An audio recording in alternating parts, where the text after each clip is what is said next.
Uh, we don't have to do that. I don't envision this being something that puts people in the mood. But whatever. We don't judge here, except actually I kind of do. That's kind of the vast majority of things I talk about is just judging people.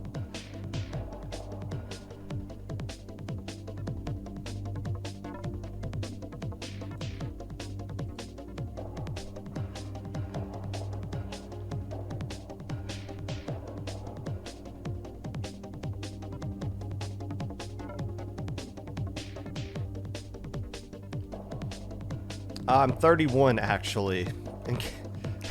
In case you didn't pay attention, Brush, I'm actually 31. Hello, Riley.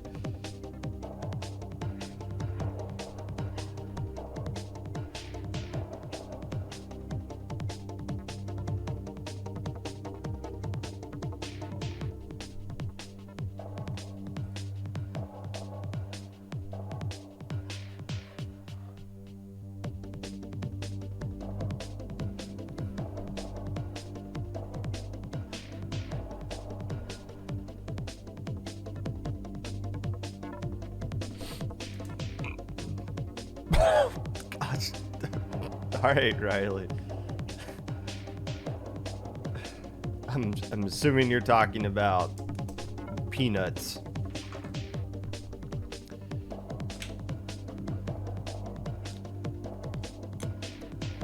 Which I'm a big fan of honey roasted. Bullies children, no. It's illegal to bully children.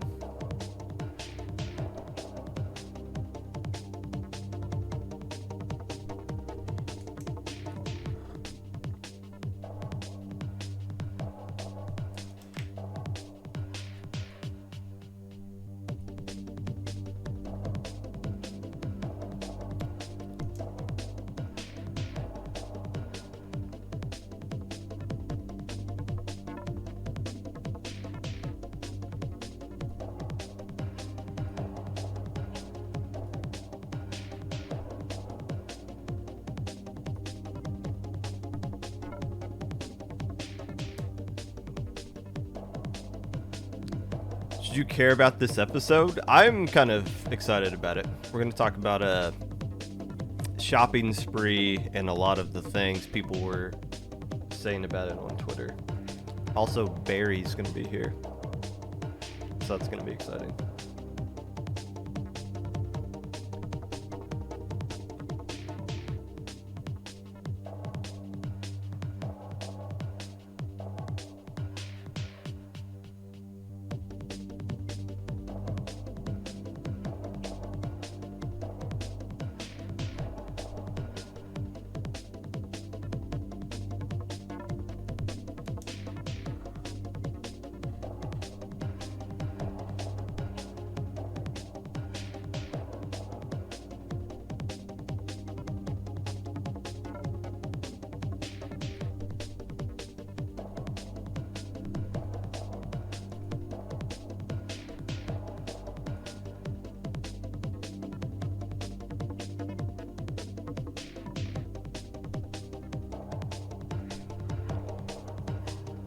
Good afternoon, Quartz. It is not afternoon. We haven't even reached noon yet.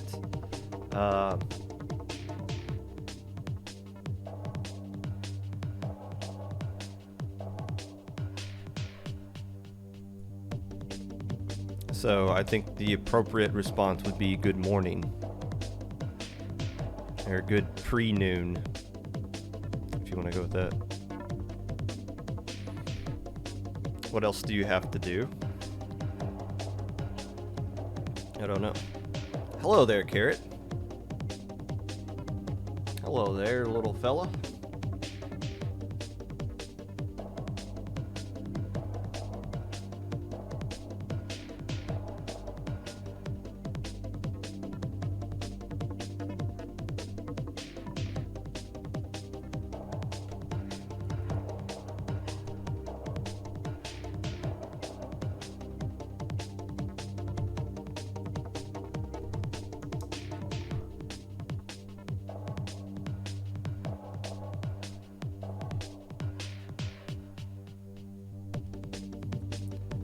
What? Who you calling a little guy?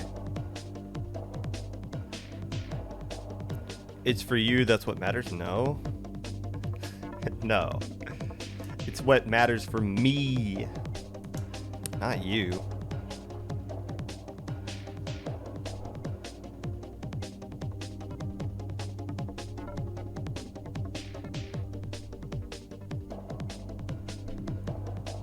I don't.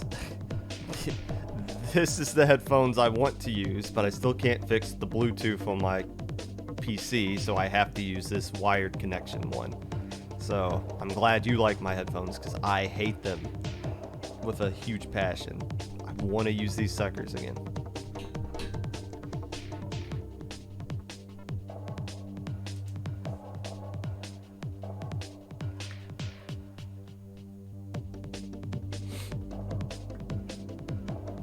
Wait till it stop converting time zones. That's what kind of sucks about Destiny Troops, is that we cover coast to coast.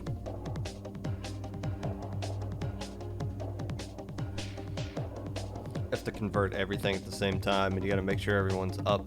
The tournament started like spawn point started at 11 a.m. Eastern time, which is unconventional. So it's like, okay, you realize you need to be up at 8. Or the tournament starts at 8 for you, and it starts for 10 for you. That means we need to get up a little bit earlier than what you guys normally are used to. It's like herding cats. We make it work, though.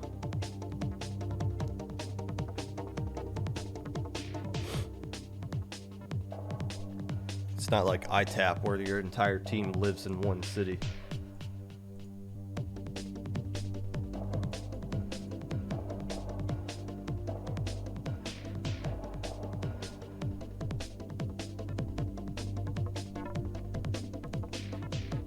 Is ITAP the best team in competitive Splatoon where all the players on that team are in the same city? Like, live in the same city? You got to play ITAP? How did that go?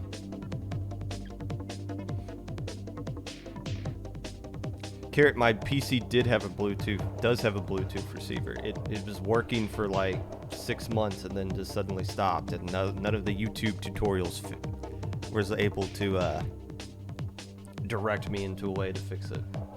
Maybe I should spend more time investigating that. It seemed like the ideal thing to do.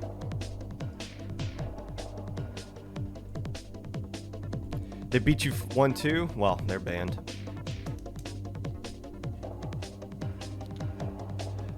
They're gone. UCSD, if they're still a thing, they're currently in like a rebuilding mode, because a couple of their players graduated, so that kicked them off the team. Imagine getting kicked off a Splatoon team because you graduated from college. Or I guess that, I mean, they could still play, they just can't represent, like, California, San Diego.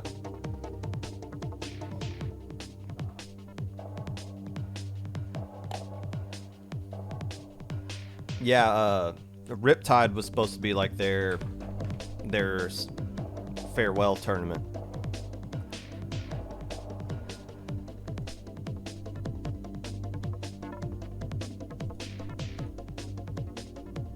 But they didn't end up going to Riptide because of COVID policies. Understandable.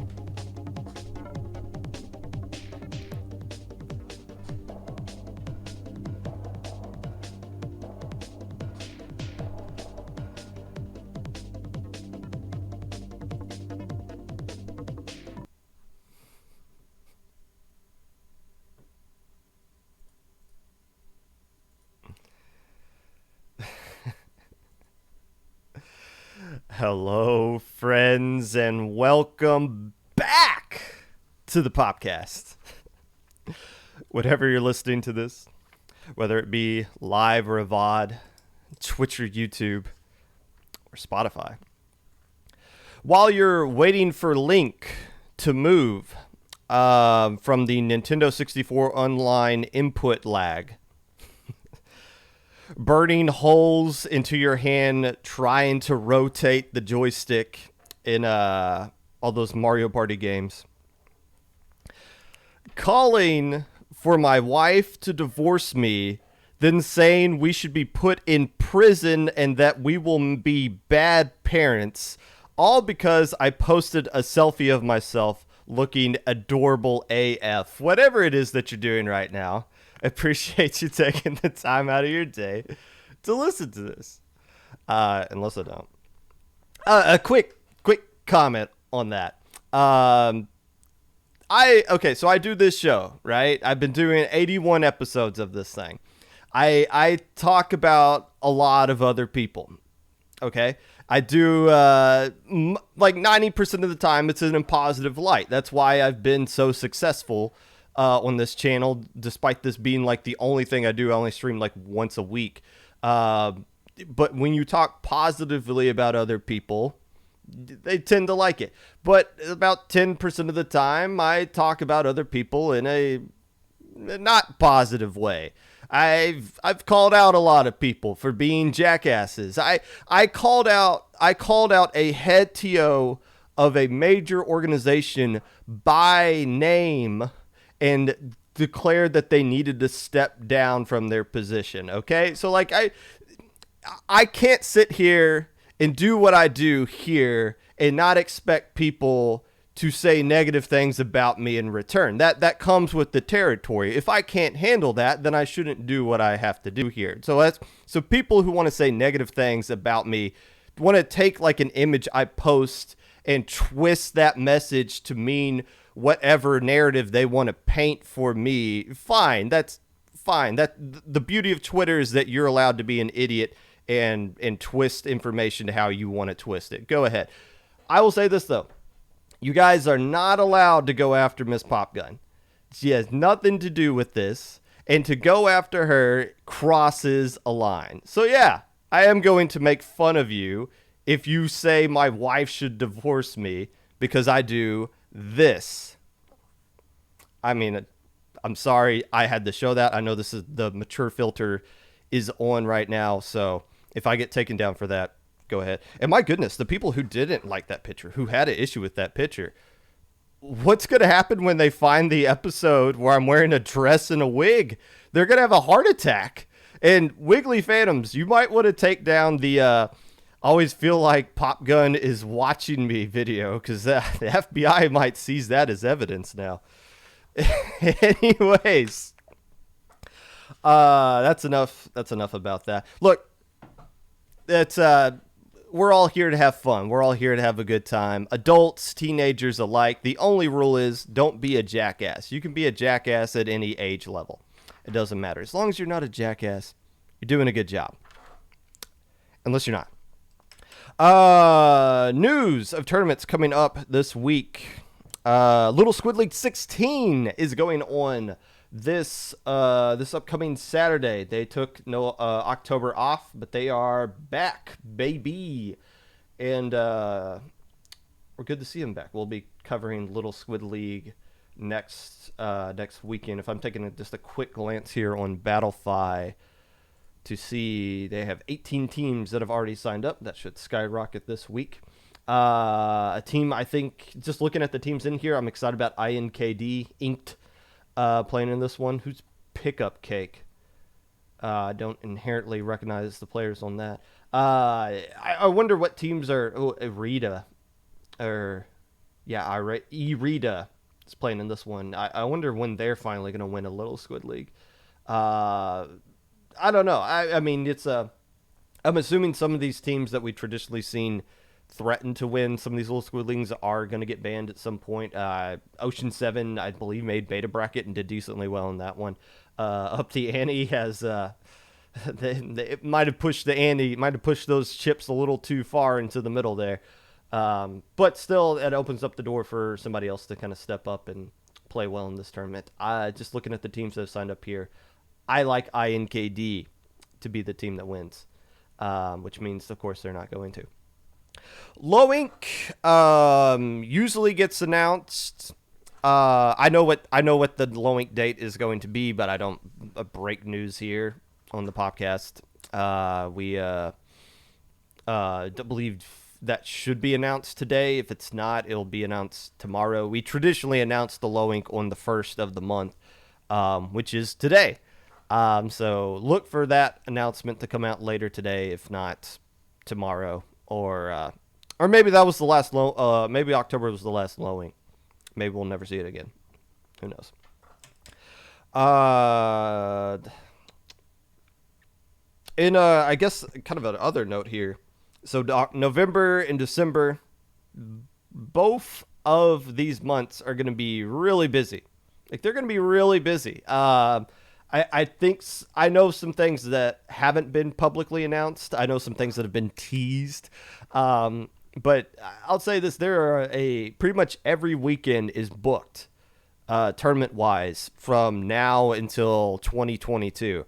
So, if you're complaining about the scene being dead, or there's not enough time to do, or there's just too much going on, or not enough going on, you're not paying attention. Also, keep in mind that doesn't include Ludi, which is coming back. So make sure you sign up for Ludi if you want to do that too. But this scene is going to be extremely busy for the next 2 months, which is exciting and stressful in a lot of different ways. But you'd rather it be crazy busy than not. Today, we're going to be chatting with the Barry, one of the head TOs for the Shopping Spree tournament, which is, of course, something we're going to be talking about as well. However, we're also going to cover the low-level rankings that came out in the Midpoint Draft Cup in the weekly recap. So a lot of stuff that we got to talk about here today. And we'll get right into it. But first,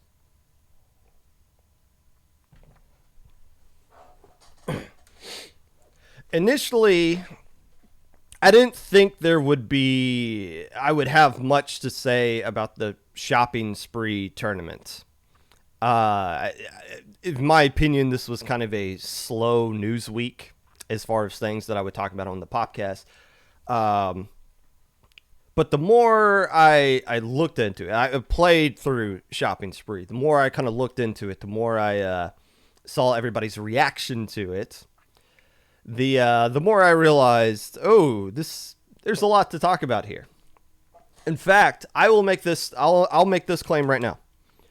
What you just saw on this past Saturday was the most diverse tourney that we've ever had in competitive Splatoon. Now, somebody who's been around the scene a lot longer than me, well, Popgun, you forgot about this tournament back in Splatoon 1. Okay, fine, whatever. In recent memory, this is the most diverse tournament we've ever had. Let me kind of explain that. If you had like a checklist of things that you could use to kind of describe what a tournament was in this scene, if you're just like checking off all the different boxes here, here's all the boxes that gets checked off. First off, yes, it is a gimmick tournament. Is it? I've said this a couple of times. I don't think it's fair to call it a meme tournament. In my mind, a meme tournament is a rude term for something like it. It makes it seem like it's something that isn't really thought out and is just for craps and giggles, I guess. That's not the case. I call this a gimmick tournament. Check on that. This is a tournament that drew in casual players. A lot of people were playing in this tournament saying that this was their first time playing it. So, a casual favored tournament. Check. This tournament also had a prize pool of $1,000, which draws in the competitive players, not just like the, we like to get some results here for +3 or whatever players. No, like the best of the best players will come out for this tournament because there is a prize pool. So there you go. Check. Feature something for the casual or competitive crowd. A-list commentators. Some of the best that we have in this business came out and supported this tournament on the stream. Check mark for that as well. Also, apparently a lot of people didn't know this, including myself, because I was more fixated on the prize pool than anything else. This was also a charity tournament that raised a specific dollar amount, $1,604.55 for Gamers Outreach. So a charity tournament was here as well, making up this tournament. Check mark in that box as well. That covers a lot of different things that no other tournament really does. That is impressive and unique. So what happens? This is the social experiment of this tournament. What happens when you take all of those different ingredients and mix them together, and what do you get? And that's why I was interested in this tournament and why we're going to be talking about it to a great extent today. The challenge here is, what do you define this tournament as? Yes, it's a gimmick tournament, but is it a major? I mean, it fits a lot of the criterias that most people would include in their mindset of what a major is and ain't. First off, you have a grand finals that features the Kings taking on, it was basically the pickup of the best NA players from Starburst and FT Win and some other players as well.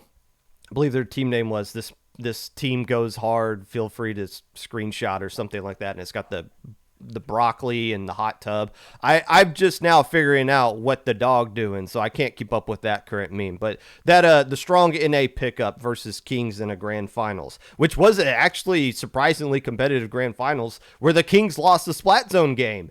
We might be on to something here. I think we figured out how we can finally beat Japan. We just got to nerf the crap out of them. But that's a matchup you only see in something that we consider to be a major, right? You had 77 teams signed up for this one. I don't know how many dropped over the course of the tournament or how many didn't actually check in or sign up or something like that. But at least the official number on Battlefy is 77. That's low ink territory. That's bigger than some low inks that we've had in recent times. Or right at that number. The Twitch viewerships as well. I didn't watch Grand Finals live.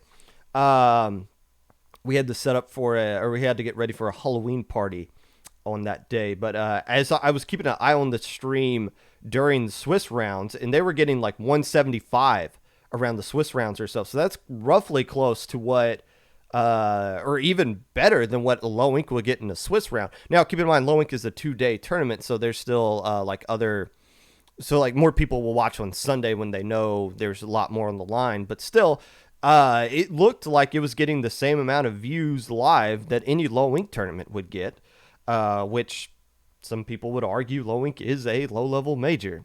Back and forth. And still got the same kind of buzz on Twitter as well. So was this a major? I don't know. I guess that's open for interpretation. There's no set rule. Oh, once you declare yourself a major, you're bumped up. You got to pay these kinds of taxes or something like that. It doesn't matter. You call it a major, a minor, potato. None of that stuff really matters how you define it. But it's still kind of interesting that we had a tournament that was at least maybe not presented, but at least on paper looked like a major. But everything in this tournament, I would argue, caters specifically towards the casual crowd. Everything from the rules to the map list to the format, everything seemed to cater to the casual competitive crowd. Let's look at each one of them. First off, the sub rule. This one seemed to spark a little bit of controversy early. Basically, you couldn't rotate a player more than once per set. So what one team tried to do was, after game one, they brought in a new player. So you only had 5 people on your roster, right? So after game one, they subbed out a player and brought one back in for game 2. Then which you are allowed to do. But in game 3, you're not allowed to make that substitution again. You're forced to stick with that team for game 3. So you're only allowed 1 sub per set. So one team tried that. They had a game plan of, here's what our game 2 roster is going to be and our game 3 roster is going to be based on the thing. But you couldn't do that.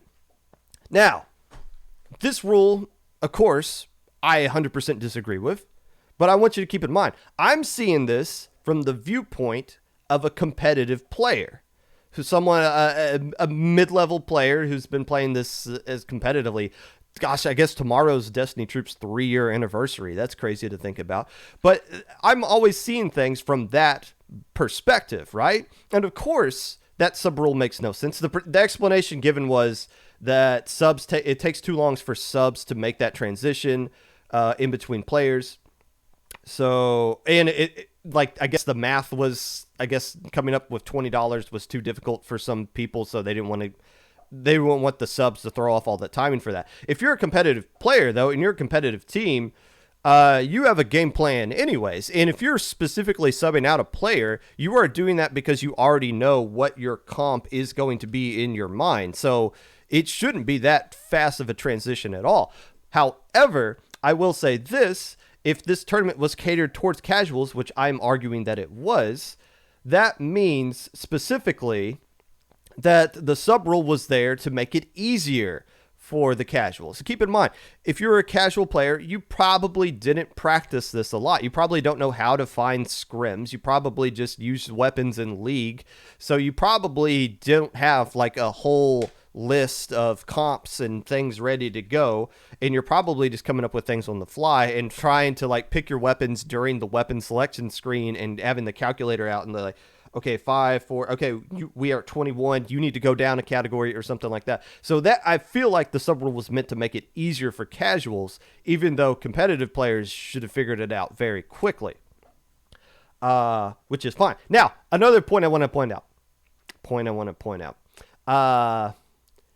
If you are in help desk and you are finding out about a rule during the tournament, that is 100% on you, baby. This is not a rule that was made up in the middle of round 1. It was presented in the rule book when the tournament went live on Battlefy.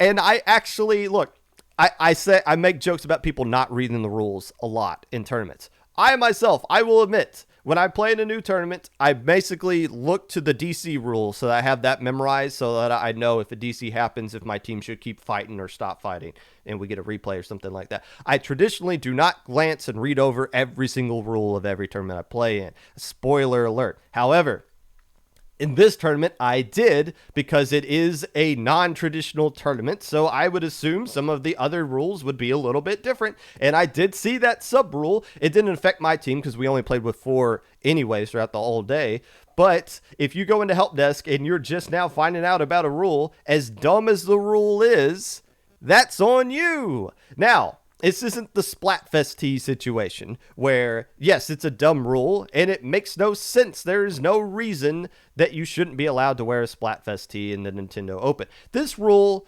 as much as I might disagree with it, they at least had an explanation for it, so that's perfectly fine. But if you guys are finding out rules during the tournament, that is 100% on you. You cannot blame anybody but yourself for that one. Another thing in this tournament that I feel catered more to the casual crowd than the competitive, obviously, was the intentionally bad map list. And I'll say that. It was intentional that the map list was bad. It was presented initially that, hey, we know these maps suck and we are putting them in the tournament anyways. It was presented ahead of time. If anybody looked at the map list live and was like, what? Rainmaker Moray Towers? Yeah, that's a bad map, but you knew when you were signing up that map was going to be there. At least you have no excuse not to believe that it wasn't there. As a competitive player, again, I hate this. Rainmaker Moray Towers, Tower Control at Albacore Hotel, Clan Blitz at Walleye Warehouse. Who wants Walleye Warehouse? That's like, the competitive players hate it and casuals hate it. That's the spawn camping nightmare map. There cannot be a single human being on this planet that enjoys playing Walleye Warehouse in competitive, because it is so easy, regardless of your skill level. If you get wiped, it's so hard to break out of your own spawn just because it's designed like crap. It's like Walleye Warehouse is the only map where Nintendo went to Satan to figure out like what map would you put in this game if you were developing it? And, well, let's make a spawn that's impossible to get out of. Well, there you go.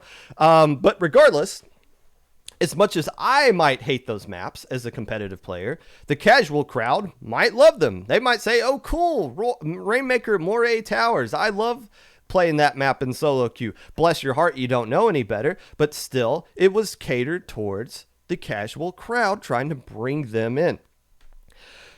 The Swiss format. Let's talk about this. Obviously, the biggest topic of conversation on Twitter and the feedback channel. Why was this tournament Swiss? Well, again, if this was an actual major trying to determine a true champion, it would have been something like groups, right? The problem with that is, A, you have to seed every single team that signs up for this tournament. How do you seed teams based off of a gimmick nobody's ever done before? I have no idea. Two is that group tournaments, you are scripting teams to fail. You're scripting them to go 0-4. And if you're a casual team, you don't want to be put in a situation to where you are not going to have a chance of winning a single game the entire day. And when you have 77 teams sign up for a tournament, you have to do thin groups to get the groups done over with, right? Otherwise, you're just going to have massive groups that are going to take longer than Swiss, and it'll slow down the whole tournament. So you need groups that are stretched very thin, like 4 or 5 teams in it. And when you have this amount of number of teams, the smaller the groups are, the wider the skill gap is going to be, because a team that's actually close to your skill gap is like the 8 teams that are right at your skill level are spread across like 8 or 10 other groups. So the odds of you playing somebody even close to you in a tournament that big in a group setting is next to nothing. And there might be one group where like, oh, this is our number 11 team that has to play the number 12 team because the group's snake. When you feed them in from your seeding. Yeah, there might be one, but there's going to be a lot of groups that are just chalk. Okay, number 1 made it, finished at the top, number 4 finished at the bottom. There's no wiggle room there. So if it was a major, they would have done that, but this was catered towards the casual crowd. Now, ladder might have been another option here. You can't really do ladder because you guys hate ladder. It's probably the worst way to determine a champion, especially after the Nintendo tournament where we all figured out how to manipulate the ladder to work to our favor. But 2, another problem with ladder is it's not something you can do. Not like something like, oh, well, you just like morally can't do it. Like, no, you literally cannot do it. In some instances, Nintendo's able to do it on Battle 5 because it's Nintendo. They can do whatever they want unless Battle 5 breaks and it becomes a best of 1 tournament, and then they can't get anybody from Battle 5 to fix it live. So BNS did ladder on Battle 5 before, but that was because they knew a guy who was able to like set it up for them.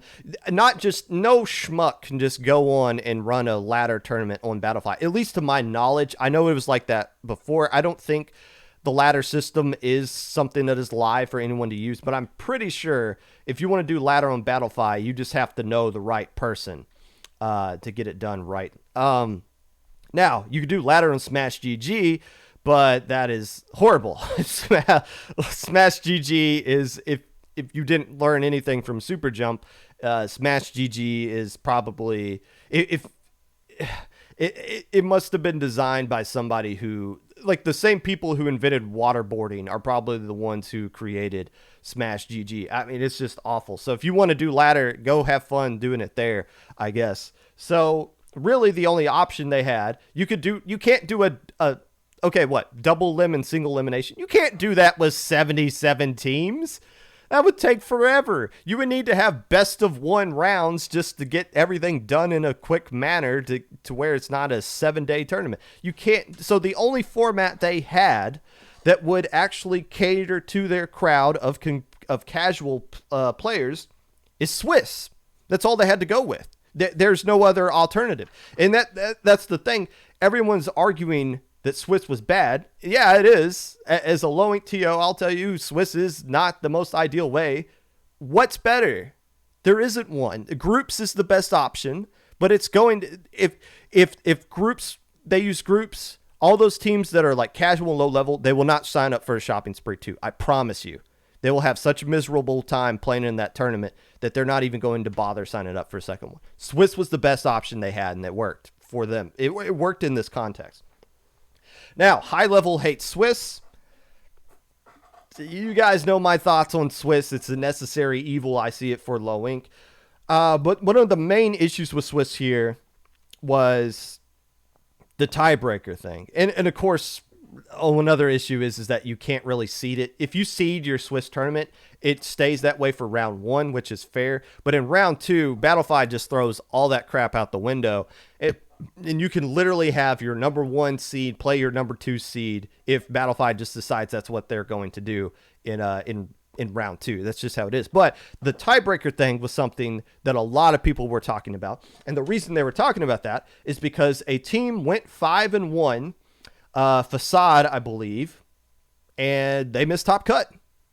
Fair enough. I mean, that's I've always said, who are the only people that complain about tiebreakers?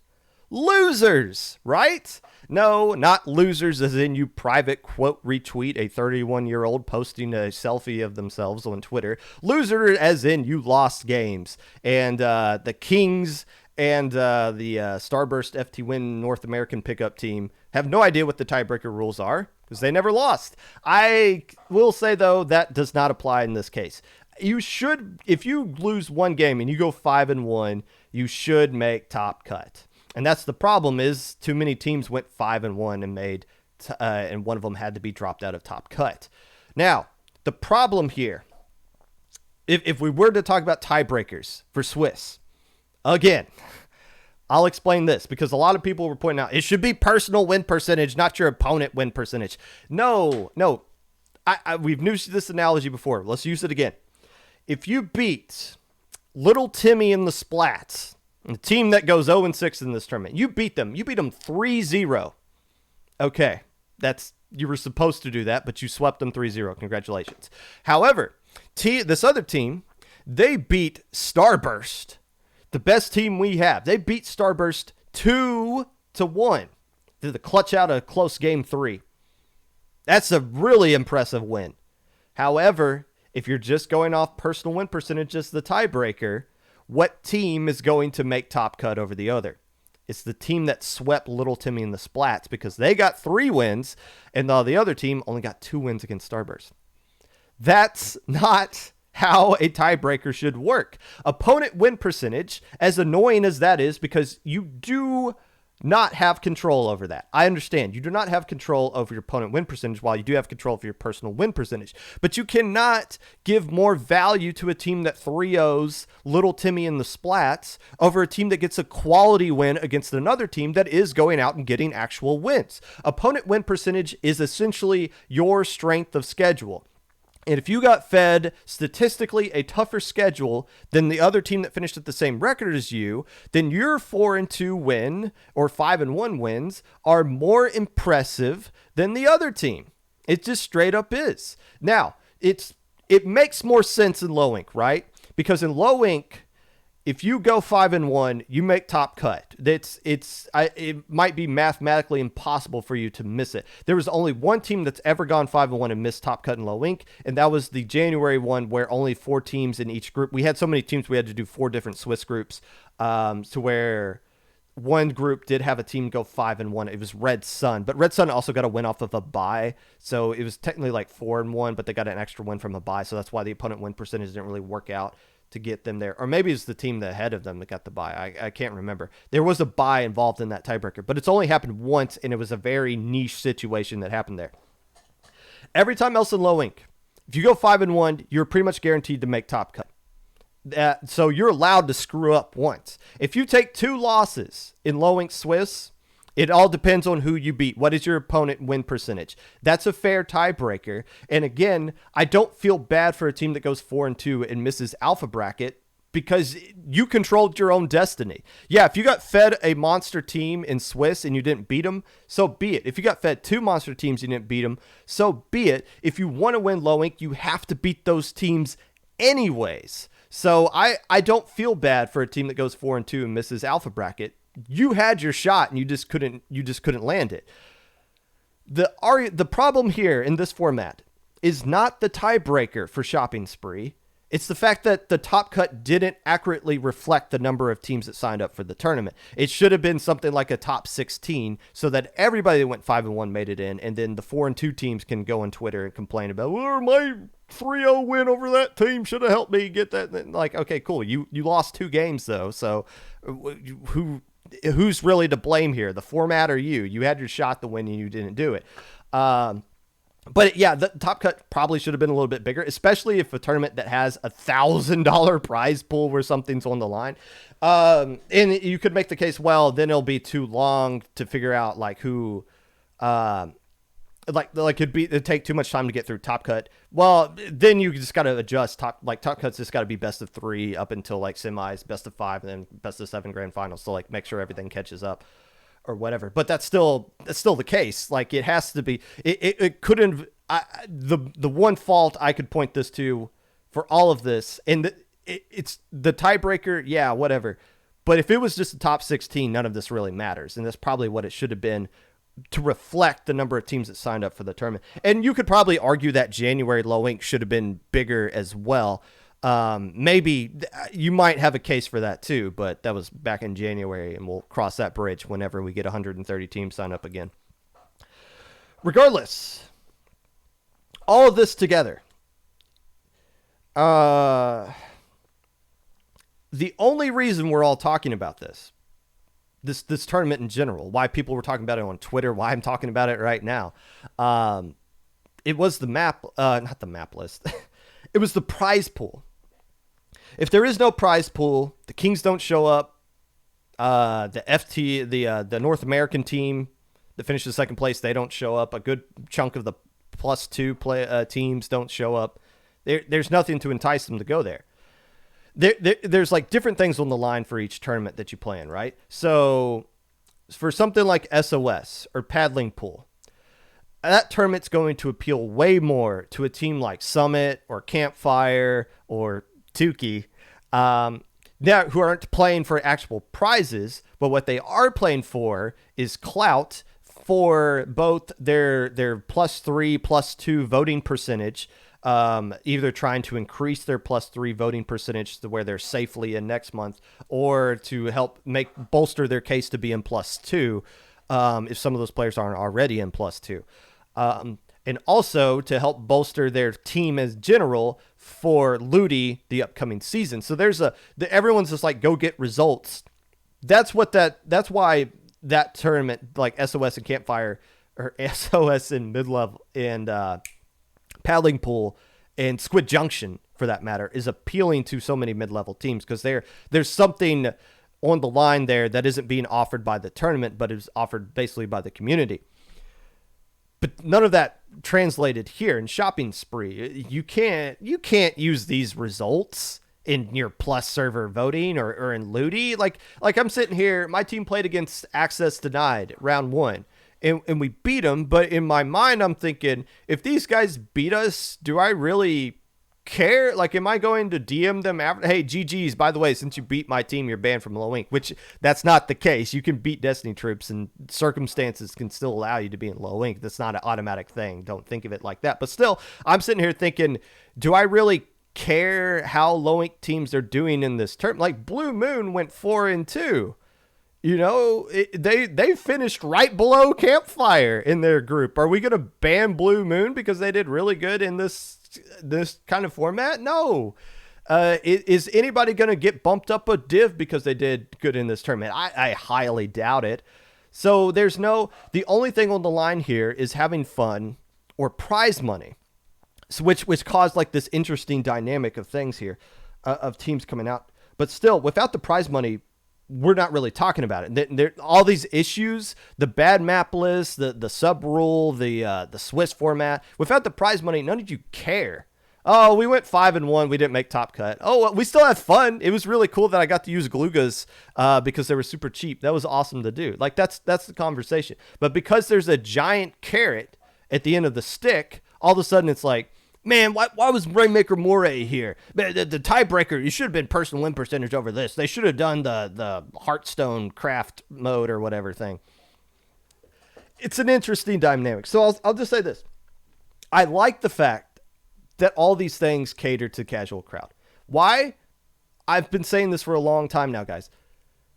We live in a bubble, right? As competitive players, we live in this bubble, and we think the entire community revolves around this tiny bubble we're in, and we forget we make up like 1% of the entire scene. 99% of the scene is the casual crowd. And this shopping spree tournament catered to them and brought them in. We should be excited about that. This got them the foot in the door to the competitive Splatoon. And a lot of people were saying this was the first tournament they've ever played in. And now we can be like, hey, welcome. Here's Little Squiddly. Here's Low Ink. Here's some other tournaments you might be interested in. What's that new weekly from the Ink Up or something like that? It might be a tournament interested in them. So that's why Shopping Spree, we need more tournaments like this. Major tournaments that draw in a lot of attention from players that normally wouldn't play competitive Splatoon. That's the value here. And that's why I think this is one of the more critical tournaments we've had in a long time. It brought in a new audience, and that's something we desperately need. Now, I could probably talk about this a little bit longer, but we could get to Barry, who has probably a lot of things to say about this as well. Oh, well, Barry's ready. So let's get through the weekly recap and then hit that up and see how that goes. It's time for the weekly recap.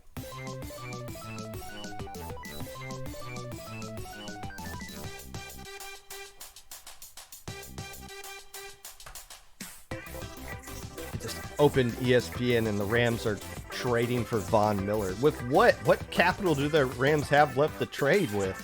My goodness. Anyway, the low-level rankings got released yesterday or 2 days ago. We'll go through the top 5 very quickly here. Number 1 being Rising Stars, who was tied with Leg. Wipeout Punks 3, Myopsidus number 4, and Lumistars rounding out your top 5 there. I keep mentioning, or I keep failing to mention the low-level rankings whenever they come out. It's something I like. I like paying attention to it. And if you're wondering why Rising Stars and Leg are tied at number 1, there is a... they're not trading for Stafford. There is a video that explains basically all of it. It's about 20 minutes long. I haven't watched it yet, but I will watch it later tonight. I like listening to Splatoon-related things that I don't have to actually watching this listen to while I get steps walking around the house. So if you want to watch that video, go to Twitter at _level_SPL, and you can watch that and get an explanation of why these teams finished where they did. I will say this, though. I'm really worried about Rising Stars. Yes, do they deserve a number 1 seed spot here based off of finishing second place in Low Ink? Yes. My question is, though, how much of that Low Ink win was them being better than all the teams they faced, and how much versus how much of it was them just having more momentum at the right time? Again, going on a loser's run, you beat a team who is coming off of a loss. It's in trading dynamics. You have nothing to lose versus a team that feels like they have everything to lose. So I'm not, as we get into the top 10 next time, I'm not completely sold on Rising Stars, but they definitely deserve number 1 here. I'd be interested to see why Leg is tied at number 1 as well. Probably because they did really well in the Minnow Cup tournament. Midpoint Draft Cup 8.0 was won by the team Like What? This is made up of Prosper, formerly of Pursuit, the team that won Low Ink back in August. Draco from Hyperflow, Roomba from I For Gore, and Frez, RFESE, who is the captain of Snowfall, the team that dropped that allowed Rising Stars to play into Low Ink. So they were able to play all the way through that Midpoint Draft Cup and get the win right there. The team finished in second place. Midpoint Rejects, Samino, Furion, Bocian, Bocian, and Ferrari Kid. I don't think kids should be allowed to have a Ferrari. That doesn't sound right. The team that finished in third place, CDS Knots, Pure Silly Draco 003 of the Krusty Crew, and Boy of Wipeout Punks, the currently number 3 team in the world as far as low-level seeding is concerned. 18 teams signed up for this tournament, groups into single elim. My wife subbed for a team that had to be rebuilt from the ground up. Every team that was initially on the team left, except for the captain, I think. So the captain had to add in 3 subs, and that's kind of how these tournaments kind of work. That sounds about right. I feel like that's half the teams in Launch Point, or like a fourth of the teams in Launch Point doesn't do something like that for their draft cut. Is what it is. Interesting team names that played in this tournament. Esper's Little Maids. Just keep moving on here. Monkey Mode, and those were in all caps. Does that mean there was an access denied member on that team? They seem to like all capital letters for some reason. All Time Zones. I'm assuming that's a play on the band All Time Low, which is one of the bands when I met Miss Popgun initially 11 years ago. 12 years ago. Whoa, what am I talking? Dang, that's so long ago. That was one of the bands she really liked, and that was one of the first songs she kind of showed me. It was from All Time Low. I got your picture, I'm coming with you, dear Maria, count me in.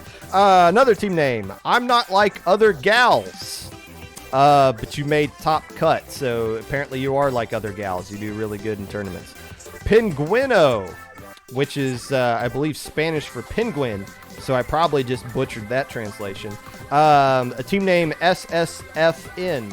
I have no idea what that actually what that acronym is for. I went to Google. The free dictionary says it's either session setup failure notification, social studies of finance network, and Saudi Society for Food and Nutrition.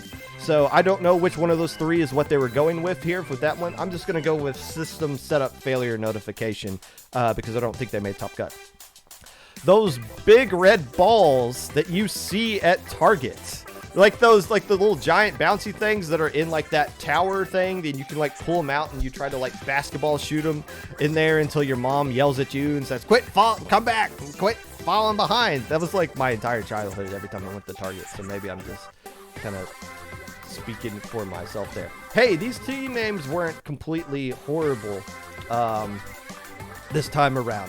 Which organization has better pickup team names? Is it Launch Point or Midpoint? I have no idea. But at least Launch Point didn't have Esper's Little Maids in it. The Rams absolutely destroyed a Houston Texan team, 38-22. The Kansas City Chiefs played against the Giants tonight on Monday Night Football, where the Giants will probably score 40 points against that trash defense. And that was the weekly recap, sponsored by the Blender Bottle. Are you one of those people that like makes your protein drinks with like water and powder because you hate yourself and those things are disgusting? You need a Blender Bottle. So make sure you get a Blender Bottle, the official sponsor of today's episode of the Popcast.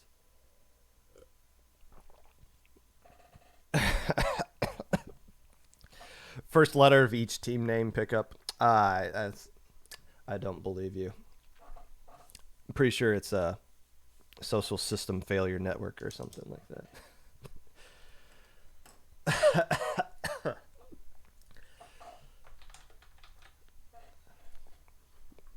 And with that being said, we blazed through that one. Welcome in to the Popcast, a Twitch partner. One of the leaders, I guess, of Spawn Point TV, with the head TO for this past tournament that you just watched here.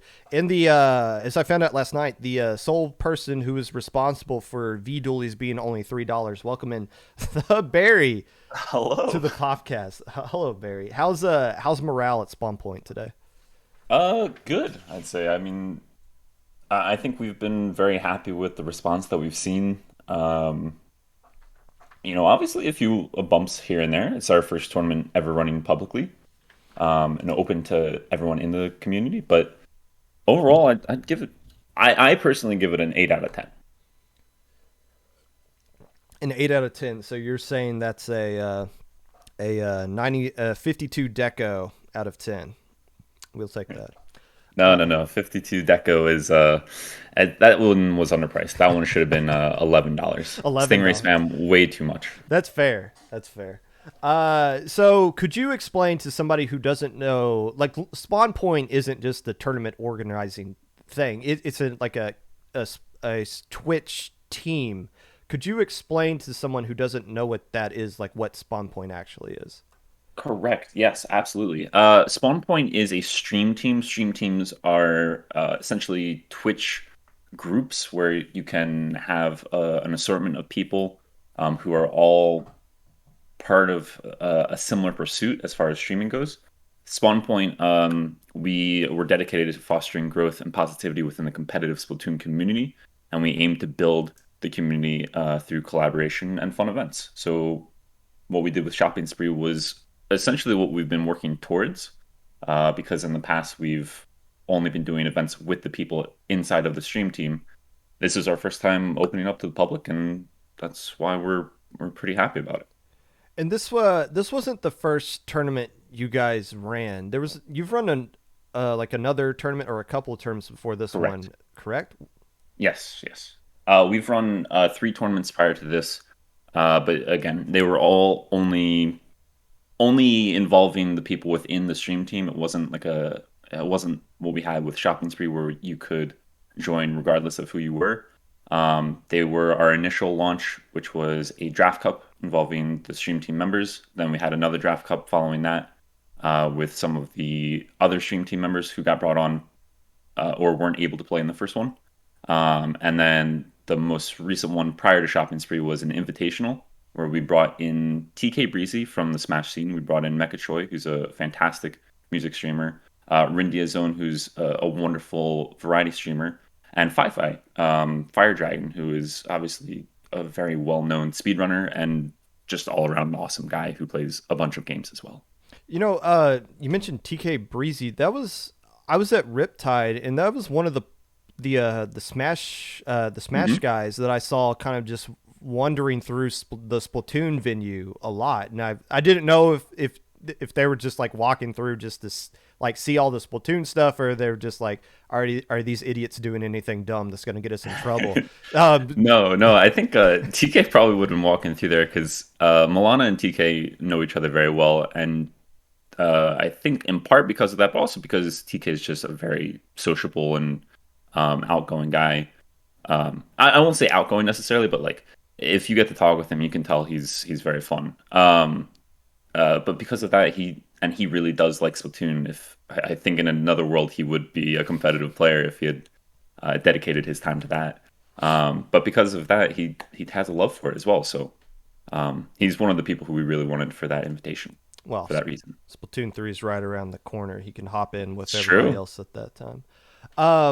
So I tuned into your stream last night, and I kind of tuned in at the right time. You kind of went on like a Yeah. 30 minute breakdown of like not like every single weapon, but like your explanation of reasoning for why this weapon's in this category or that weapon's in that category. So I Yes. I won't ask you to repeat all that. Just I mean, here. it's Um, up to you how long you want this podcast to run, because obviously you can talk for a while, and I could talk a while about this as well. But it's your podcast, your show. You do what you need to do. Hey, I've talked. I talk a little bit too much on here. That's the problem. If there was, is there one weapon that sticks out to you? Now, part of the fun of this is that anything can be debated, right? Like, oh, well, Mhm. I personally think this weapon should be up or down or something like that. Is there, after seeing the tournament in action, though, like the things you put down on paper actually work in the game? Was there any weapon that stuck out to you as like, okay, I missed the mark on what this weapon's value should be? So, as you probably heard me say last night, but I'll repeat this small part of it for anyone who didn't. Prior to the tournament, because I hopped into a scrim to help out Mako Mart deserves better hashtag justice for Mako Mart, who was a team competing. They were looking to do a scrim. I think a day or two before the tournament, I hopped in for one of their members and played with them a little bit. So I tried to fill that role.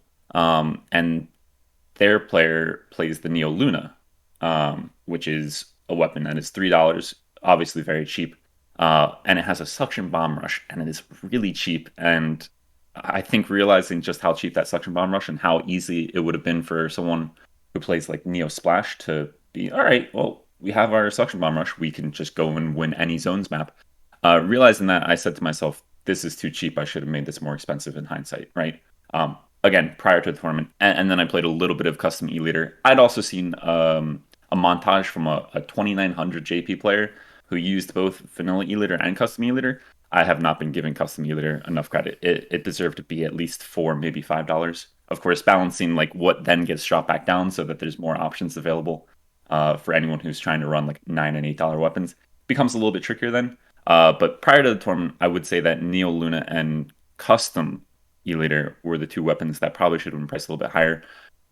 Watching the tournament itself, I never felt like I saw a weapon that was so cheap um, that it deserved to be a higher price, or so expensive that it deserved to be a lower price. Like I didn't feel like the stretches that people were having to make for certain weapons, as far as budgeting goes, ever elicited the need for certain things to be cheaper. I think, and this was the really important thing, because obviously a lot of people have their opinions. If someone says this weapon should be a dollar more expensive, there's been two people to say no, it should be less expensive. Um, so I was really interested in seeing what everyone was running primarily, which is why in the feedback channel of the Spawn Point server, I asked for what comps were everyone running. And I think the most common pick that I see is probably Splat Dualies, the V Dualies, which is to be expected in a way, because it's a very cheap missile option, and it's probably one of the easiest painting options as well, as far as what's available in the $2 to $4 range, because that was another aspect of why things were priced at what they were. I wanted painting to be a lot more expensive, because in the game right now, shooters are obviously incredibly meta, and the reason for that is because turfing everything matters. If you have map control, you win your matches. So if you make it more challenging for people to turf, then that's going to be a lot more back and forth. And again, obviously, since it's a charity tournament, we're trying to make it very interesting and get people engaged and make sure that the matches are contested rather than just wipes and wins. Yeah, and it's almost like this tournament has its own meta, or at least if this tournament ran a few more times, people would start to figure out what the meta of the tournament is. But it's like you're basically trying to discourage teams from using armor, or if they want to use double armor, they're like sacrificing so much to get there. And it's like, okay, if you take armor out and you take K-Gal out, and then all of a sudden something like a Luna Blaster, where you don't have to direct them twice, adds a little bit more. It's like it's like, what is the new meta, and like how does it adjust to that? I think that was kind of the interesting concept for that. But yeah, the V dualies that were $3, I thought that was going to be used a lot, and we did see a lot of teams use it. One team used double V dualies against us in Rainmaker, and was interesting to see with that. How did that work out? Because again, I didn't. I think from the matches that we ended up seeing on stream, which is all that I was able to really watch, I didn't see too many teams running V dualies. Beta even said that they'd be donating, I think, $3 for every V dualies we saw to the charity, up to $60. But I don't know if they made it to 60. I can't remember that much. You should put Micklin Heroes on there. They love that weapon. Okay, all right. To a good extent. So I kind of kept an eye on the feedback. I saw a lot of people saying that this was their first tournament that they've ever played in. Were you expecting a lot of first timers to play in this tournament? I think the answer is probably. I think so. I've been thinking about your questions all night, right? And I think a lot of them are going to be answered with a yes and no, right? No, in the sense that obviously we're not used to a whole lot of people coming out to tournaments in Splatoon who are new to tournaments. I mean, that is something that the community overall does have to improve upon. Otherwise, we will continue to have the same teams playing the same teams over and over again, and it gets stale. It's not just the meta, it's not just the maps. It's the same teams playing over and over again because you're not injecting new passion into the game. So the answer was in a way no, we were not expecting it because it just hasn't been happening a whole lot. But I guess the yes there is that if you look at what Spawn Point does and you look at who the Spawn Point streamers are, we really do try to foster growth. And anytime someone comes into the game, or I guess into our streams and says, "Hey, I'm kind of a new player. Can you help me with this and this and this?" We're always trying to be really assisting to them. Give them proper answers, point them in the right direction, send them over the checkpoint one, academy, et cetera, and let them know that there is a really healthy, wonderful side to the competitive Splatoon community. So, with that said, I think I'm not surprised to see it, but I wouldn't have said I was expecting so many first time players. Right. That's kind of what I was getting at, is that so many people that watches like your streams or Mel's streams or the other streamers you have. Falco Flyer for sure has a ton of casuals that keep up with him. So I was curious, since you kind of have a tap into that market of all this new blood, if that kind of helped drive like participation for a tournament like this in a way that like Low Ink can't reach teams or Dapple Production can't reach players like that in that kind of sense. Yeah, yeah. Were you now? All the people talking about this on Twitter were actual competitive players the day Yes, yeah. after. Were you surprised by how much traction this tournament got on social media, like before and after the event?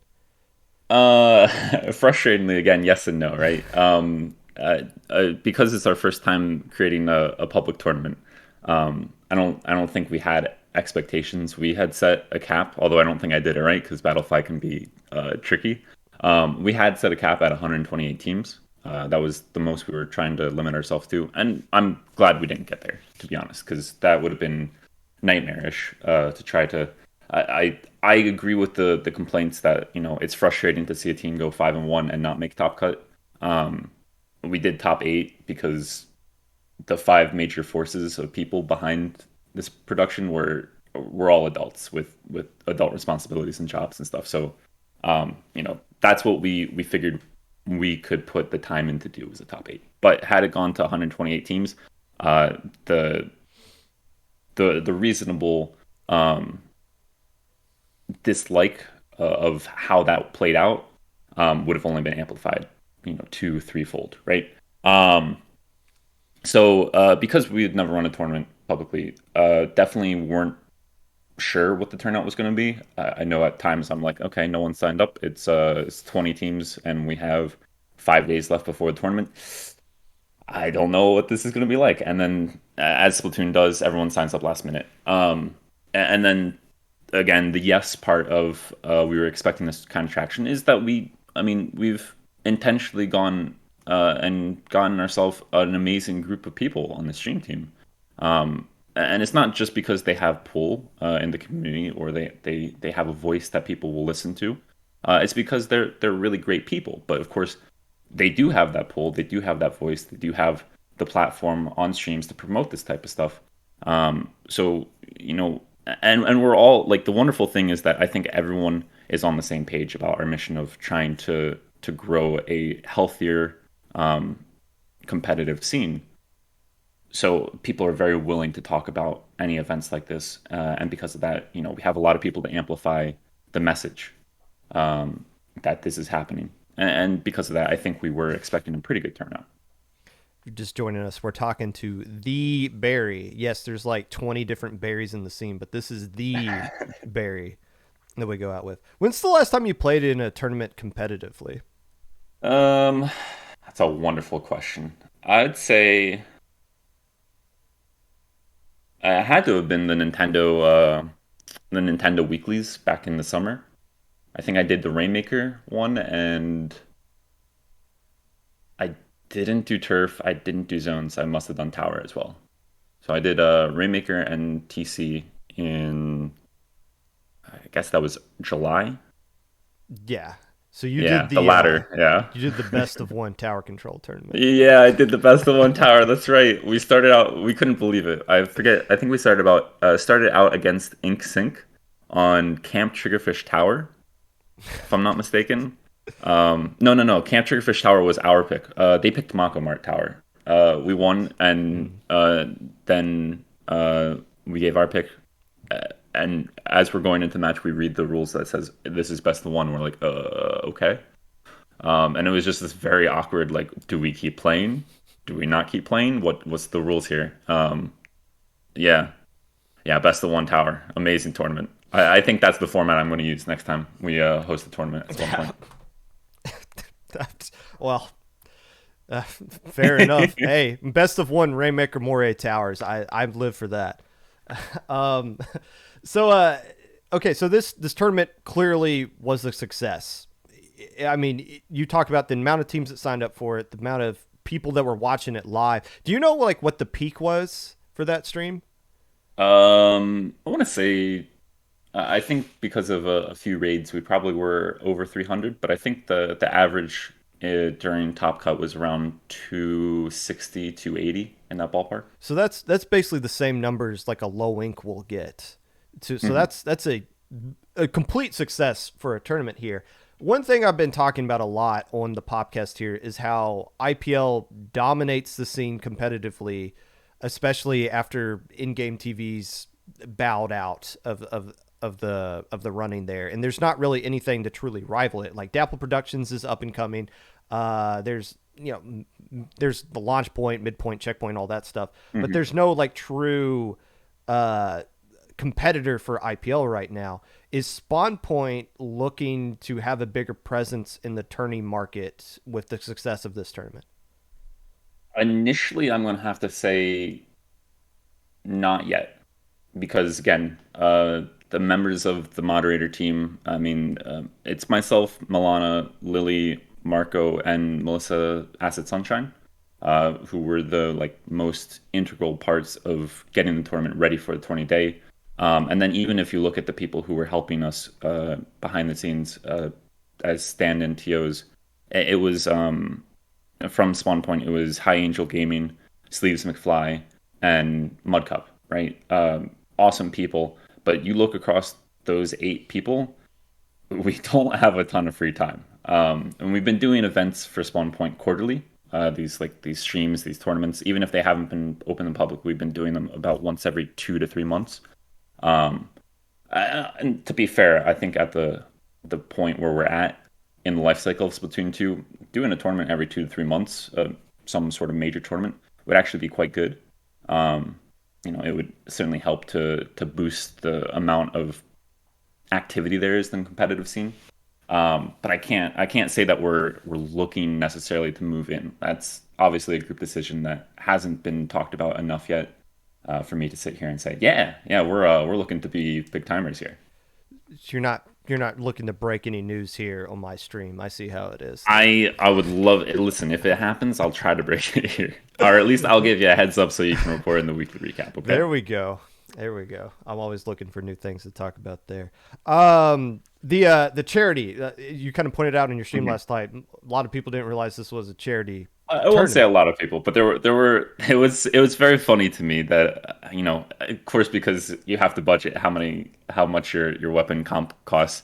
It was going to be a bit of a math challenge for a bunch of people, but to see that after a team got knocked out and someone was frustrated by, I mean, again, I don't have complaints with people being frustrated by it being top eight and instead of like a top 16. Hmm. I agree with them, but it's just not what we were capable of at the time.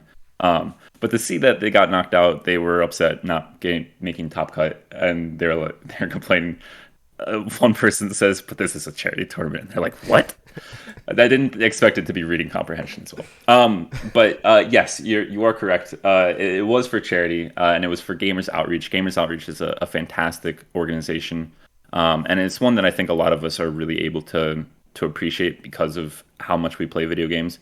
Uh, Gamers Outreach is a foundation that aims to put video gaming consoles called go-karts. It's basically, an Xbox or PlayStation with a monitor on a portable cart that can be moved throughout different hospital rooms. It goes to children's hospitals and it helps a ton for kids with severe injuries or illnesses who are having an extended stay in the hospital. And kind of need something to help take their mind off of everything that's happening. A lot of these kids are under like they're single digit ages, right? They're not teens yet. They're not 10 or 11 or 12. They have not had uh, the right hand dealt to them in that way. So um, it's a very worthy cause, and it's one that, again, because we're all so invested in video games, we really understand the difference that a good video game can make on someone, and there's no one more deserving of that than kids in hospitals. And that was $1,604.55 raised for that one. 1,654. 54. Okay. 54 because and I will not hide names here. One of the commentators, Kbot, donated their commentator payout to the charity, which was very kind and generous of them. Who donated 55 cents? That one I'd have to go to the Tilted Fight. I'm surprised it wasn't 14 cents higher. That usually is how these things go. Funny number for a good cause. Fair enough. Go ahead and I'm sure the most people in who watch this and watch the VOD later on YouTube are aware of who you are. But go ahead and plug yourself anyways. Just who are you, Barry? I am just the guy who really likes streaming and really likes Splatoon, and you can find me on twitch.tv/theberry with just one Y, two R's, and that's about it. I tweet occasionally at the Berry with four Y's and two R's. And I have a YouTube channel that I have seldomly uploaded to this year, but I'm aiming to change that. Also, youtube.com/c/theberry with one Y. Aiming to put out a video once every week for the remainder of the year. Do you remember Genesis 7 where I subbed for the Grillers and you dropped a 20 bomb on us using E-Leader? I do. That was on Wahoo World Zones, and I was very, very pleased that was the first time it didn't feel terrible playing underneath the metal tables. Oh yeah, yeah. That was that was the first match that I was like, I figured out. Oh, okay, so I just have to sit really far back and not have my controller underneath the table. Then things will be okay. Yeah, and that was also on stream on the stage, and It was, I forgot about those metal tables. I had not. I never. Well, I saw some people standing, and I thought that was weird, but then I realized, oh, they're standing to just avoid the disruption of the table thing there. See, I think they're a general standard, like what's the name? Sabai guy. I don't know if you remember that name, but they used to stream Splatoon a bit more frequently. He stands exclusively when he plays video games, which is not something I will ever be able to do. But I think the person you saw standing, though it was a major buff to avoiding the metal table nerf, I think that's just them. That's how they play. The standing meta for those friends. Barry, thank you for coming on. Thank you so much for having me. Yeah, and we look forward to more events in the future from Spawn Point. So I hope to be able to deliver on that. And that was the Barry of Spawn Point.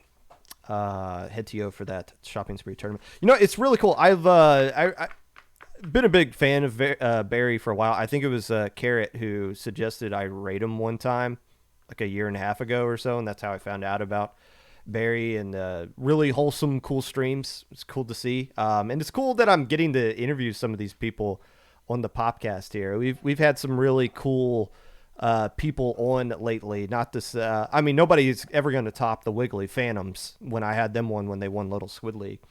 And when I'll have them on again when they win Low Inc. before they disband or whatever. But still, it's cool just to talk to some of these people. It's what makes the Popcast fun for me. Unless it's not. Regardless, Barry talked about adults having lives. I actually have a life to some extent, and I should probably head off to get ready for that life myself. If you'd like to be a part of the Popcast in any way, if you want to be on the show of some sort, if you want to tell me some information about your team, if you want to help give me some info, if your team wins Little Squid League and you want to be on the Popcast and you'd be here live for that, feel free to reach out to me at my socials below. Twitter, Mr._Popgun, Discord, Popgun, #5882, YouTube 25Popgun, Twitch at Popgun25, anchor.fm/popgun. We haven't raided Kiki in a while, so let's go raid Kiki. She seems to get upset whenever I raid her because then she starts losing, but that's funny to me.